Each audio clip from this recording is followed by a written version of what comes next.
Welcome inside Champions Bar. We're on the third floor here at Woodbine Racetrack, and this is one of the coolest spots in the entire building to watch the races. A chance to have an intimate chat if you want, or just focus in on the races. Get down to some serious handicapping. Nice and quiet. Or you can be outside hanging with friends, overlooking the track, watching the races, living the good life. So while Joe's outside apparently living La Vida Loca, I'm the one inside who's cashing some tickets. Thank you. All right. $60. Woohoo! $60. All right, Janice. Look at that. There you are. Oh. 40 and 60. Living La Vida Loca. How about living some of this? Thank you. You're welcome. Hey, Pete, how are we doing in the show pool? Joe, we won $1,200. $1,200. What should we do, guys? Should we cash the ticket or? Let's cash it in. Let's cash it in. Go right. cash, Pete. Thanks, buddy.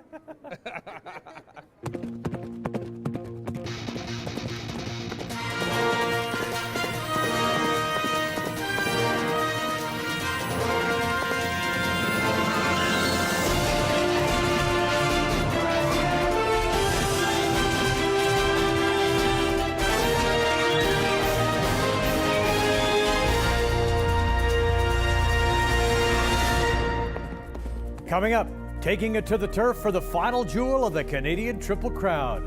Setting the table for the Canadian Millions Night of Racing, and... I'm Maddie-Jo. Stick around to find out how to pick a winning racehorse. yes, we're talking horses. Welcome to the program. Joe Tilley alongside Jason Portwando. It's the third and final jewel of the Canadian Triple Crown for 3-year-olds. Mile and a half on the grass in the Breeders' Stakes. Oh, and we got a fantastic day for it last week, Joe. You know, finally a break in the humid conditions. Much needed rain for this turf course. Perfect backdrop. Billed as a big rematch between Queen's Plate winner Sir Dudley Diggs and the Prince of Wales Stakes winner Amise Gizmo, but 9 other quality horses in the field. Wasn't just that rubber match, yeah, because a strong-looking field, which is like, you know, what you want to see, which you're expecting to get. And when you look at the numbers and the names and the connections, I like the fact that it was competitive once again, because for the 13th straight year, no chance at a Triple Crown. It was a fantastic setup. Number 126 for the Breeders' Stakes. Let's get the call from Robert Geller.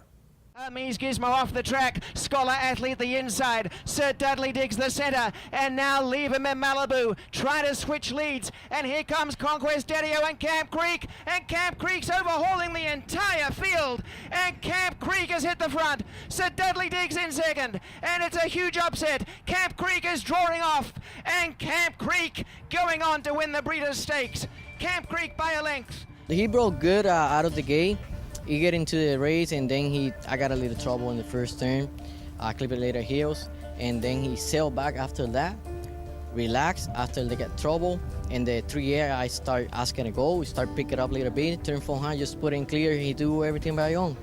It feel good, you know. I come last year. I win the Queen's Plate with Brian Lynch and Mr. Strong, Chairman Goes, and I appreciate a lady now, the trainer, giving the honor, giving opportunity to ride this one because I never be able to ride it. First time I'm riding and first time I win, so that's great. Oh, great! I mean, I'm delighted, and you know, delighted for Mr. Williams that he bred him himself and everything, and yeah, it's great. We'd been looking forward to getting him on the turf, and you know, when we finally did, you know, he showed that that's what he'd been looking for, and he looked like the extra distance wouldn't be an issue for him. And sometimes, you know, when you've got a 3-year-old Canadian bred, you need to take a shot at these kind of races. Garland Williamson is the owner and breeder. He's from Erin, Ontario. Camp Creek won the Breeders' Stakes. Garland, how does this feel? It's just a great feeling. It's a nice horse, and he got the job done today, and that's what you hope for. And anytime you're racing, you hope for good racing luck, and we got it today, and he did what he's supposed to do. Were you surprised at his win? Not really. I expected him to move forward quite a bit off his last race. He made a big move in his last race over his third race ago, and I felt like he was going to improve a lot on this race. I was surprised at the odd, but I wasn't surprised that we knew he was competitive, so we felt like he'd give a good account of himself, and he did just that.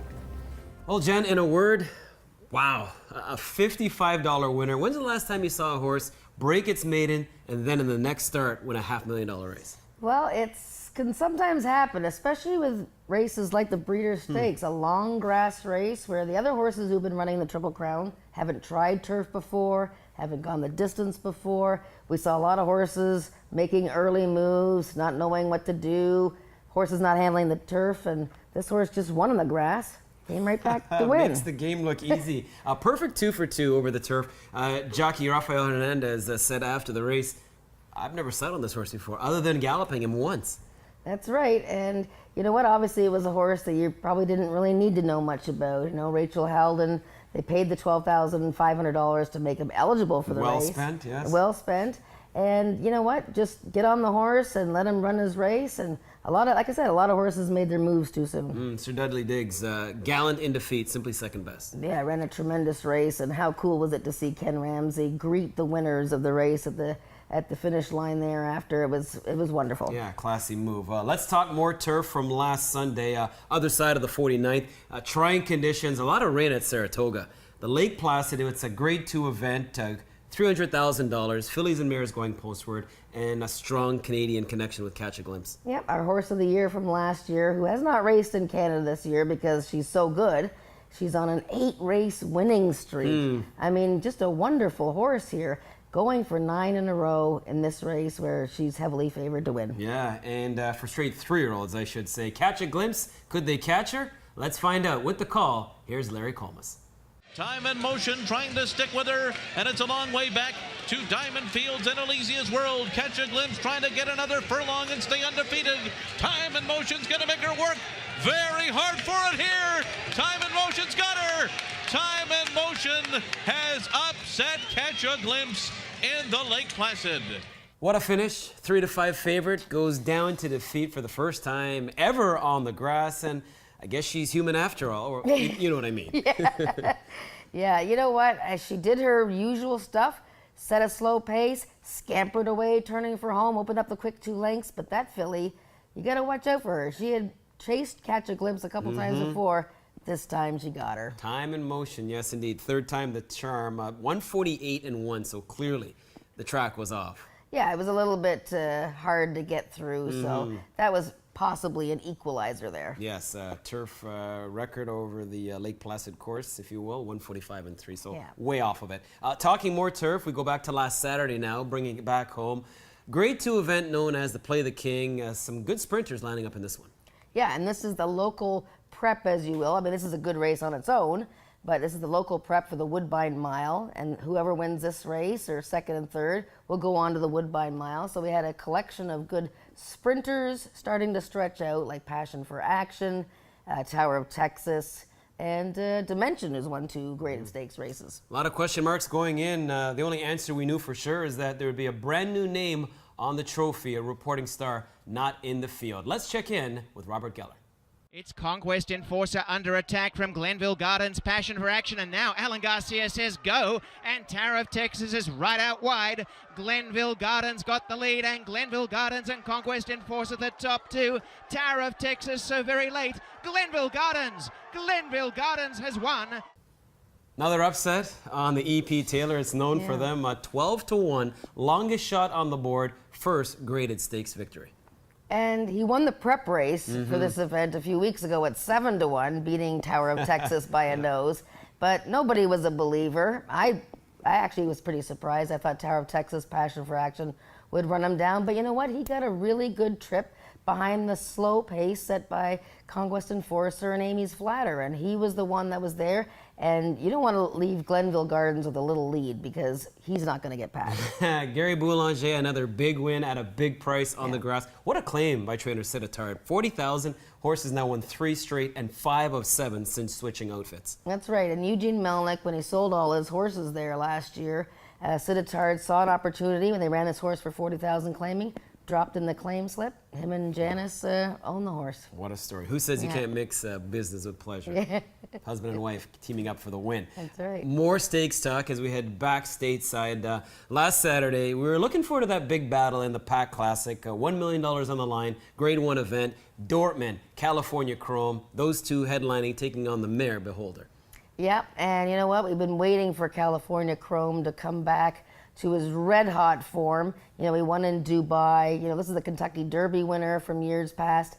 But I mean, could he beat the mare Beholder, who has a good speed advantage? Yeah, the richest horse of all time, over 12 million beside his name, looking for a 5th consecutive victory. Track announcer Trevor Denman has the call. And California Chrome is threatening to turn this one into a romp. Victor Espinosa hasn't even thought about the sticks. One of the greatest performances you'll ever see. California Chrome in a canter. Well, I will say this.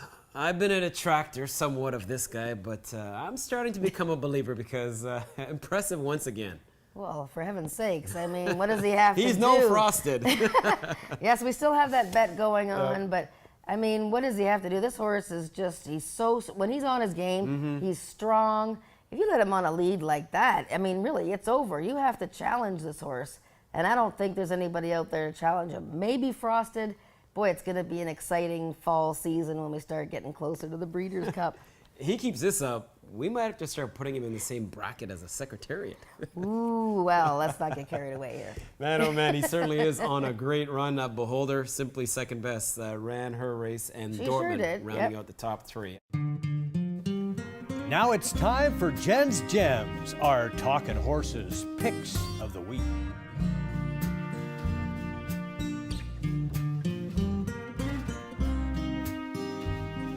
Time for our first break here on Talkin' Horses. When we return, we'll look ahead to Canadian Millions Night. A lot of stakes, the locals, primetime action. We'll give you some tips on what to look for ahead of the sale. And it's another edition of Trainer Trivia, and this one is a family affair. Here's a look at the rider standings.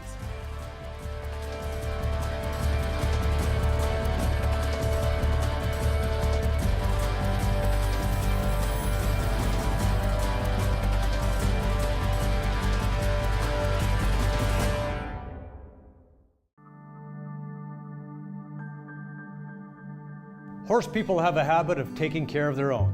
It's always been that way. The Horsemen's Benevolent and Protective Association of Ontario was formed to represent horse people's interests on a myriad of issues pertaining to the business of horse racing and the many tens of thousands of people whose livelihoods depend upon the sport. The betterment of racing at all levels is their goal. This is the HBPA's mission statement. We are committed to the future of horse racing. We are horse people who have one horse and a dream. We are horse people who spend millions of dollars. We are horse people who race throughout the country. We are owners, breeders, and trainers, big and small, young and old, from one end of the province to the other. We horse people are the HBPA. We are horsemen helping horsemen.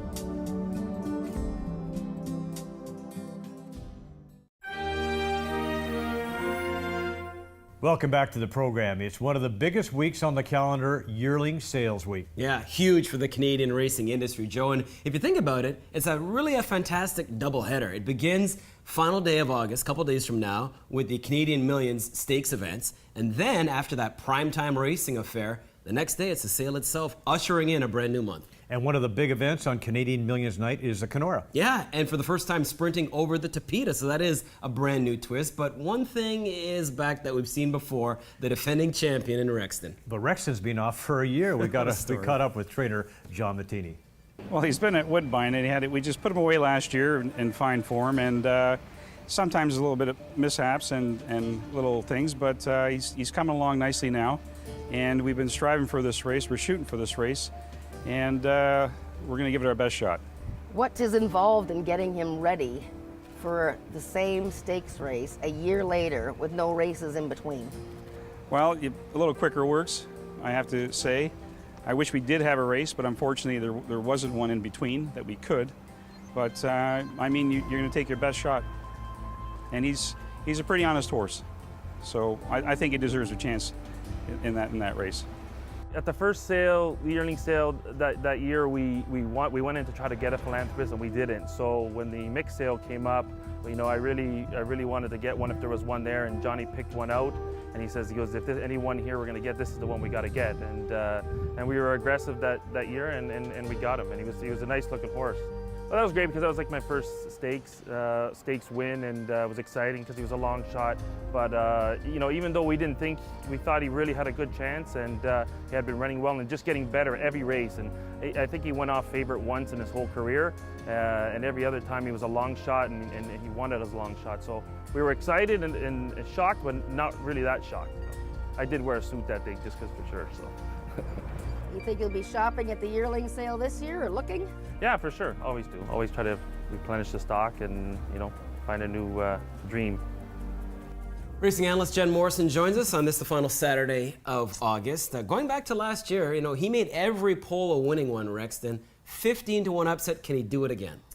Well, if anybody can get him to do it again, it's John Mattini. You know, this guy has a great hand with horses, especially those off the layoff. He's got an older horse in there named Oh Wonderlust, who might go in the Halton Stakes, and he gets that one ready off long layoffs. You know, John's a very good, very patient, and obviously his owners are too. So I think Rexton's definitely has a good chance to double up. Yeah, that would be an amazing story off that lengthy layoff to come back and repeat the feat.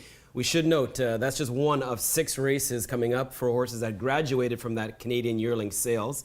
And some of the other events are very intriguing. Hampstead Heath, speaking of defending champs, he'll be back to defend his title in the Halton. Yep, Hampstead Heath, a grey horse, won the Halton last year. It's a race on the grass. It usually kicks off the Wednesday night series of stakes races before it gets dark. And then we move on to 2-year-olds, the Muskoka for 2-year-old fillies. We're hoping to see Hopping, not hoping in there, who might be coming back on short rest, but she just won the Shadywell Stakes on grass. The Simcoe Stakes for 2-year-old colts is always a nice race. Might get some Queen's Plate ideas there for next year. Yep. Then we have the Elgin and the Algoma, which are long races on the main track for older horses. I'm thinking we're going to see Lexi Lou perhaps in one of these races too. So it's a big night of racing with all the stars coming out. That's right. The stars will be shining brightly in the sky and on the racetrack as we look forward to this Wednesday night. All right. Well, Joe is up next. Okay. Returning with this week's news of the week. But first, what do you say we check out the Sky Classic? Sounds good. Are you kidding me? On the inside, Messi in front, and Messi holding them down the stretch. Are you kidding me to second? And Edgar Prado and Messi win the Sky Classic by 2 lengths. Are you kidding me? Second, up with the birds in a show photo with Button Down. Now it's time for our news of the week, brought to you by Woodbine's HPI Bet.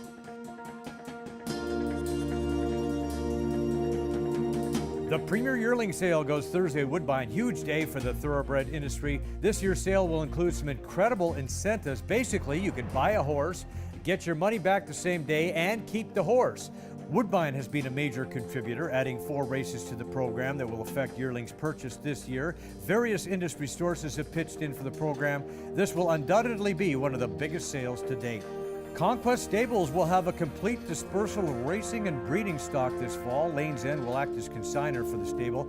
Co-owner Ernie Simirsky has cited personal reasons for the decision to leave the racing and breeding business. In 7 years in the business, Conquest Stables has had 7 Breeders' Cup starters and 2 Sovereign Award winners, Conquest Typhoon and Conquest Harlanate. The stable has 44 2-year-olds in the barn, some of whom have terrific potential. The dispersal will include 115 horses, including 7 broodmares, in foal to some quality stallions. Coming up, what to look for at the yearling sale, our weekly handicapping segment, and the trainer trivia. But first, a look at the trainer standings.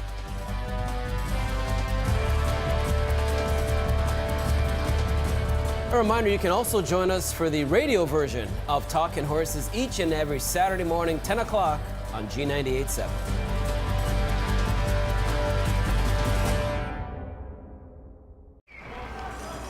They're off! Catch the thrill and bet anywhere, anytime with HPI Bet. Use HPIBet.com on your phone, tablet, or PC to bet when you just can't be there. Join HPI Bet for free today. Stream live racing from over 150 tracks around the world. Bet with ease anywhere, anytime. It's safe and secure. Plus, receive personalized alerts, rewards, and more. Become a member, join for free today, and get up to $250 plus. Your first bet is on us. Simply go to HPIBet.com and sign up now.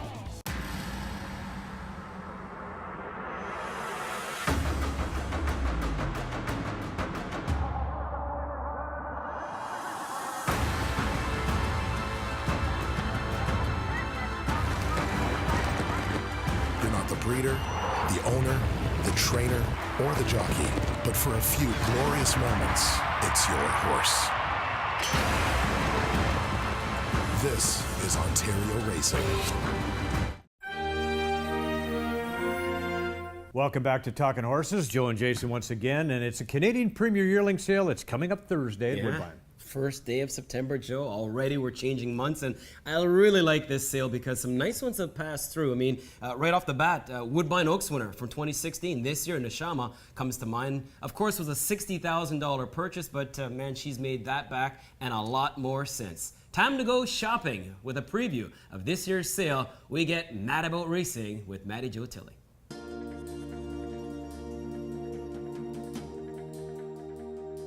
There's 280 horses at this year's Premier Yearling Sale, but how do you pick the right one? Well, let's catch up with some people who've had some success. We've had very numerous horses that come out of the sale that have done exceptionally well. You know, we've had a little fortunate luck. Last 2 out of 5 years we win the Muskoka Stakes. The 2-year-old fillies with not the top purchase, but a minimal purchase, and succeeded. When you're looking at yearlings at a yearling sale, what do you look out for? I like a walk, a good long walk on a horse that pushes off in behind, the way they place their feet, good bone, and a horse that looks like it's going to make it early. I know it's a long process buying a yearling, and keep your fingers crossed because maybe 20–30% of them get to the races, and that's if all goes well. I think one of the most important things, other than looking at the yearlings at the sale that we all get excited about, is trusting your vet, you know, because lots of horses do have flaws, and some you can live with and some you can't. Now what I look for at sales for young babies is that the shoulder, the size of that shoulder, you got this nice big shoulder here. This is all the power from the reaching. And when you go down the leg, you see a nice straight pattern on her come down very nicely. And I like the shorter cannon bones. These cannon bones are something important rather than a long cannon bone that sometimes can affect their way of going. She's got a nice short one. So that's a good definition to show you what you would like to look for in conformation of horses here, as well as a lovely back end that she got to come down here. And you see the lovely slope in behind her, and the angle of her hock is very nice. You don't want them too sickle hocked, or you don't want them too straight. She's got a nice angle there, as well as a nice back end. Fell that out, so those are kind of the things that kind of help you get a good racehorse that you look for in particular. When you were back at the sale and you saw Lexi Lou for the first time, what about her made you know that you had to buy her? You know, I'm looking at the overall horse, and she's correct, and she's got some of the pedigree that I like. So I kind of took a kind of a shot because I really liked the way she looked. Although some people might say, you know, you got 7 horses that never made it to the races from that mare in particular, that they might shy away. But for what I got her for, which $5,500 at that time, and so I've been lucky and I count my blessings. Well, as you can see, the sale produces a lot of top-notch horses.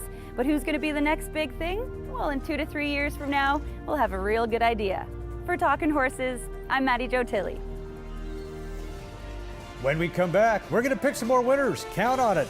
And we'll see how smart those trainers are. But first, a look at the owner standings.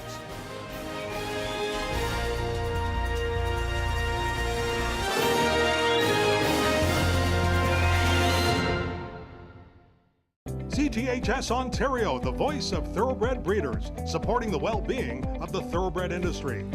With amazing new incentives and new races added, ensuring it pays to buy, breed, and race in Ontario. Don't miss your opportunity to live the dream.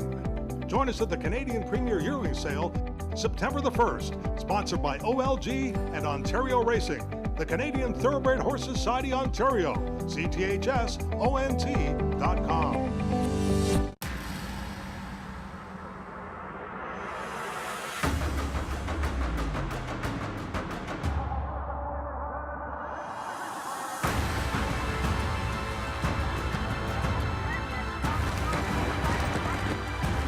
breeder, the owner, the trainer, or the jockey, but for a few glorious moments, it's your horse.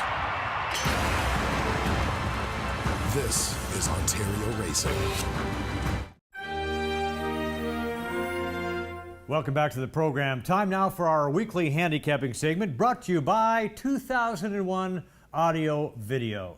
Jason, another good week for both of us. Wow, another tight finish. Yeah. Last week, you were first, I was second. And this time around, I was You turned first. the tables yeah, on me. you were third, Yeah, but another good finish. So hopefully we're helping you out with your handicapping skills. All right, let's keep this going, shall we? Today we're looking at the fourth race, 1 mile and 1/16 on the turf. And I'm liking the 10-horse Nello, and for one very good reason. The jockey, Eurico Rosa He's de not Silva. bad. Yeah. He's all right. 59% of the time this guy's in the money. 24% of the time he wins. He's ridden this horse before, and he's back to ride him again. Number 10, Nello. 10-1 for the 10-horse. I like it. Yeah. I'm also going to go long shot shopping, if you will. 20-1 in the morning line. For me, what about Mozart Melody? Has a nice little lyrical twist to it, if you will. I'm going to focus in on trouble trips. As a handicapper, sometimes all a horse needs is a break in racing, and this guy, man, oh man, he hasn't got one in a while. Go back to 3 starts ago, the horse was off slowly, meaning that he got out of the gate with not a lot of alacrity, so he needs a quicker beginning.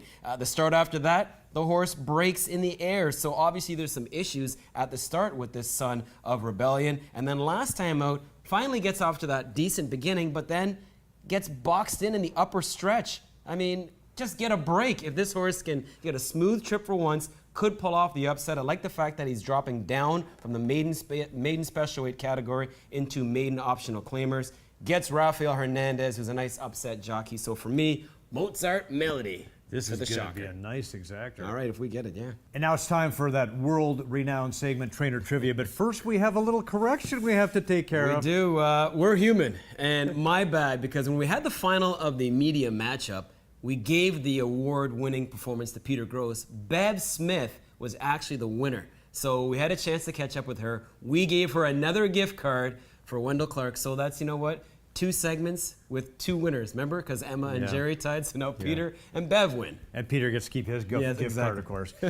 Okay, let's get to this week's Trainer Trivia, the quarterfinals. And we have to look at the theory of relativity here. No, smooth. I see where you're going. Yes, 2 relatives. And these guys have seen their horses battle many a times out there on the racetrack. But for the first time, they're going head-to-head in terms of trivia. And this is what happened. Brought to you by the Ontario Lottery and Gaming Corporation. Brand new season of Trainer Trivia. We begin with the family affair. Mike DiPaolo taking on his fellow cousin-in-law, Kevin Attard. You guys good? Yeah. Ready to go. All right, appropriately enough, today's category is trainers. There you go, so easy one for you guys.